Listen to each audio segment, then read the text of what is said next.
Mais mon moyen principal, c'est un vélo pliable électrique. Voilà, ça c'est le moyen principal.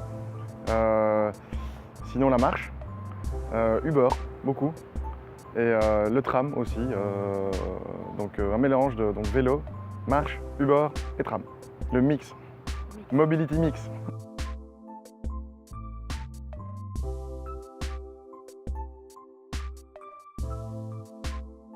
J'ai remarqué qu'à vélo, ça va plus vite qu'en voiture. Par exemple, le trajet que je fais, 2,5 km. Cette semaine, ma femme m'a déposé un matin. C'était plus lent qu'avec mon vélo. Donc on ne se rend pas compte en fait. Il faut parfois refaire le trajet en voiture pour voir qu'à vélo, c'est plus efficace. Donc ça, je m'en suis rendu compte cette semaine, je suis bien content. C'est un plaisir parce que ça va vite. Je ne dois pas me parquer. Donc c'est très facile.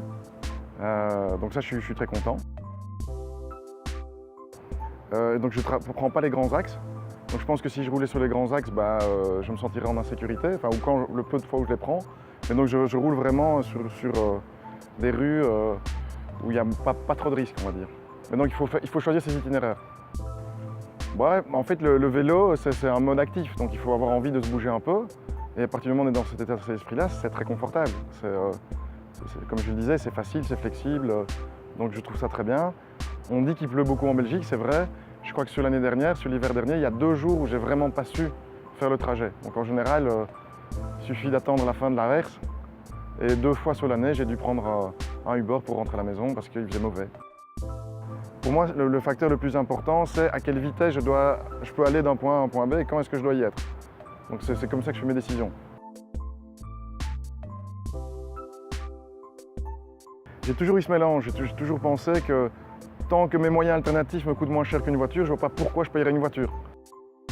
Don't be a slave. You're the slave of your car. Enfin, c'est pourquoi la conduire. T'as pas autre chose à faire pendant ce temps-là. C'est récupérer quelqu'un qui conduit pour toi, c'est du temps pour lire, pour te détendre, pour passer des coups de fil. T'as pas mieux à faire que de conduire.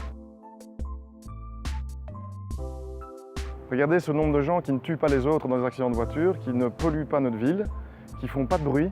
Et comment est-ce que vous pouvez un peu plus encourager ces gens qui sont toujours la partie faible face à la voiture, alors que qui n'a pas envie d'une ville où il n'y a pas de pollution, pas de trafic, pas de bruit, et qu'on récupère tout l'espace public parce qu'il n'y a pas des voitures garées partout. Je veux dire, qui ne rêve pas de cette ville ?